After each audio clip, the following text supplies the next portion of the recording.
Alors, bienvenue dans cette dernière vidéo d'accompagnement pédagogique.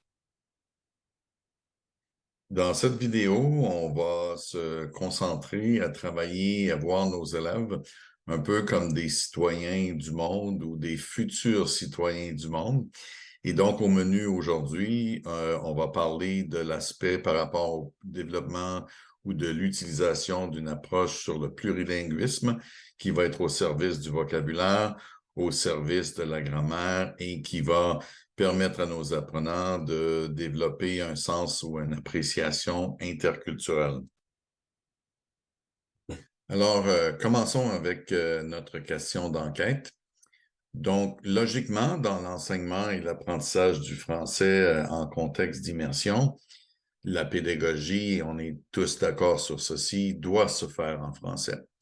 Toutefois, est-ce qu'il y aurait un avantage ou un besoin pour mes apprenants de pouvoir adopter un modèle plurilingue qui leur permettrait de tisser des liens avec toutes les langues qui leur appartiennent, qui font partie de leur répertoire ou de leur identité et qui appartiennent à l'apprentissage ou à l'environnement d'apprentissage dans la salle de classe.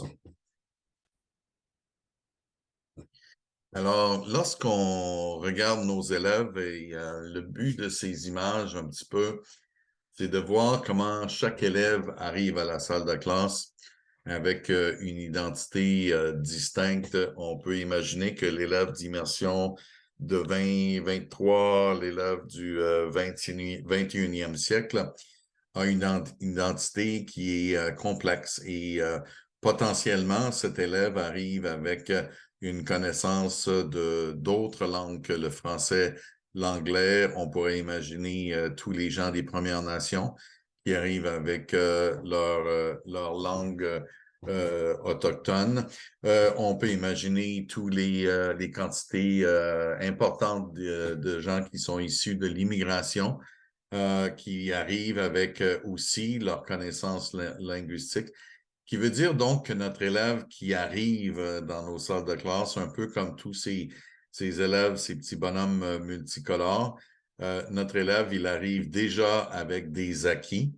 Et donc, le français devient pour cet élève-là une langue additionnelle à ajouter à son répertoire.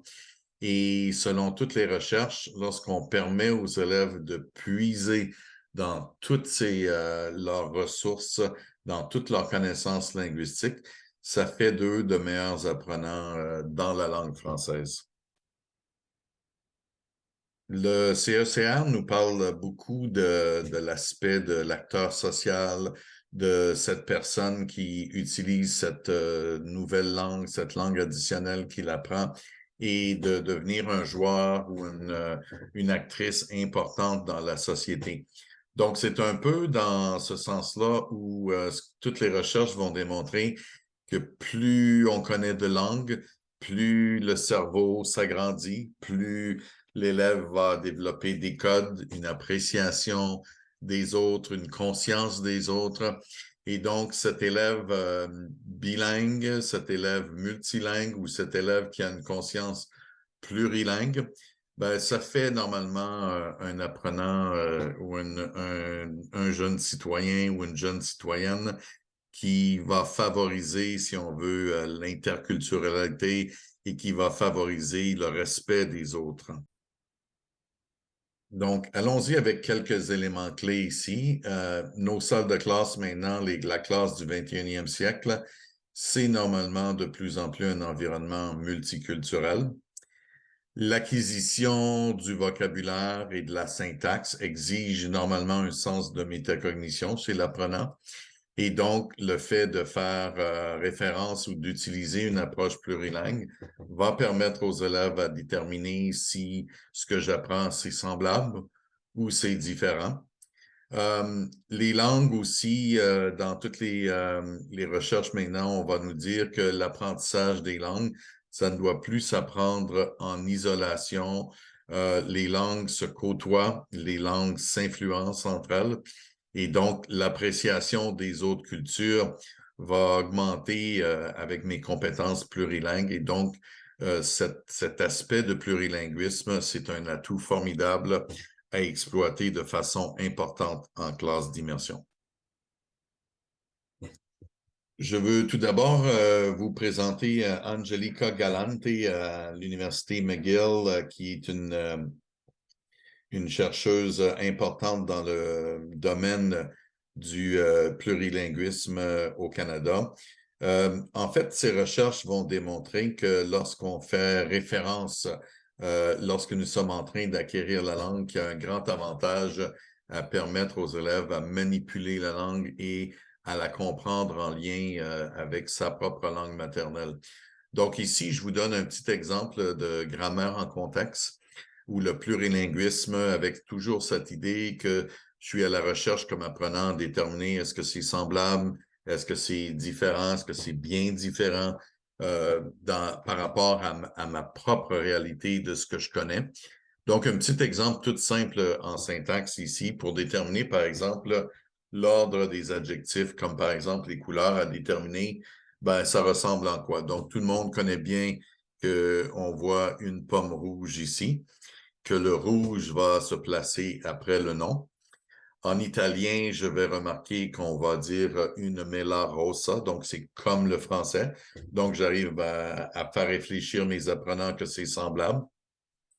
Je vais remarquer qu'en espagnol, c'est un petit peu la même chose, una manzana roja, mais que par contre, en allemand, en anglais ou en néerlandais, on va voir que la couleur va précéder le nom. Donc, par exemple, ein roter Apfel, a red apple, in road apple.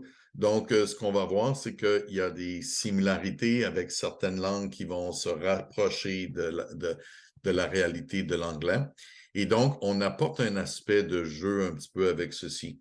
Ce qu'on voit aussi, c'est qu'on amène les élèves à faire des rapprochements pour remarquer que une, una, ein, una, in, ils n'ont pas toujours la même sonorité, mais il y a potentiellement des racines semblables à déterminer un peu l'importance de ces déterminants lorsqu'on va faire référence à des noms.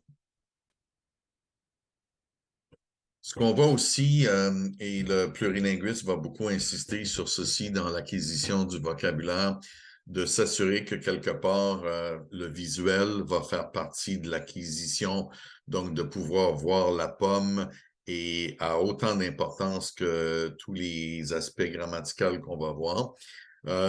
Ceux qui vont enseigner le français, on va souvent mentionner l'importance que le déterminant soit toujours associé au mot pour faciliter l'acquisition du genre chez nos élèves.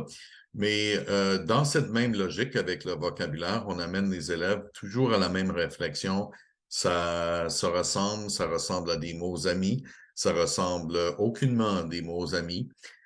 Et avec cette idée de faire la même logique. Donc, par exemple, on va remarquer que contrairement à ce que j'avais tantôt en italien et en espagnol, le mot pomme, ou namella ou la manzana, on voit qu'il n'y a pas très peu de similarités, donc on ne peut pas nécessairement utiliser cet aspect-là. Toutefois, on remarquera en italien l'utilisation dans la référence par rapport à la pomme d'Adam, il pomo diamo. Donc là, il y a une proximité entre pomo et pomme et que pour certains mots en italien, on a une racine semblable au français.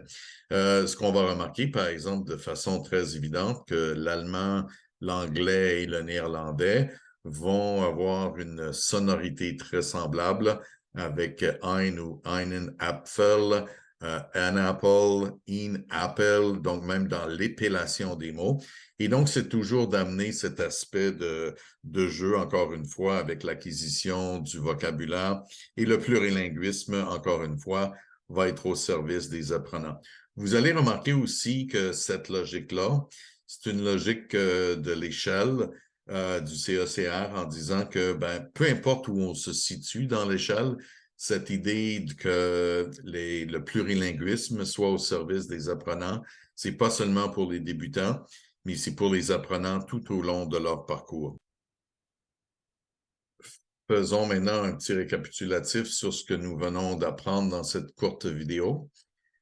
Il est important de faire des liens pour les apprenants avec toutes les langues que j'ai. Donc, toutes les langues qui sont à ma disposition vont normalement m'aider à mieux communiquer.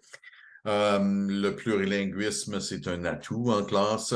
Et pour tous les apprenants qui sont en immersion, c'est à la fois une richesse au niveau de la syntaxe, une richesse au niveau du vocabulaire. La personne multilingue, la personne qui connaît beaucoup de langues et plusieurs cultures, ben, normalement, ça fait de ces gens-là des citoyens plus respectueux, des gens qui apprécient les autres cultures.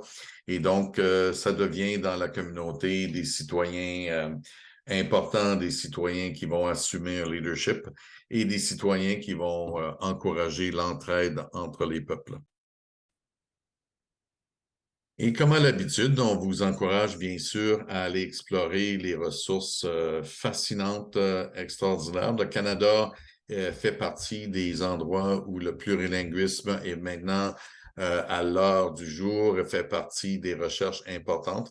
Donc, on vous encourage à aller découvrir ces recherches et je vous souhaite une bonne fin de journée et merci de nous avoir accompagnés dans ces vidéos d'accompagnement pédagogique.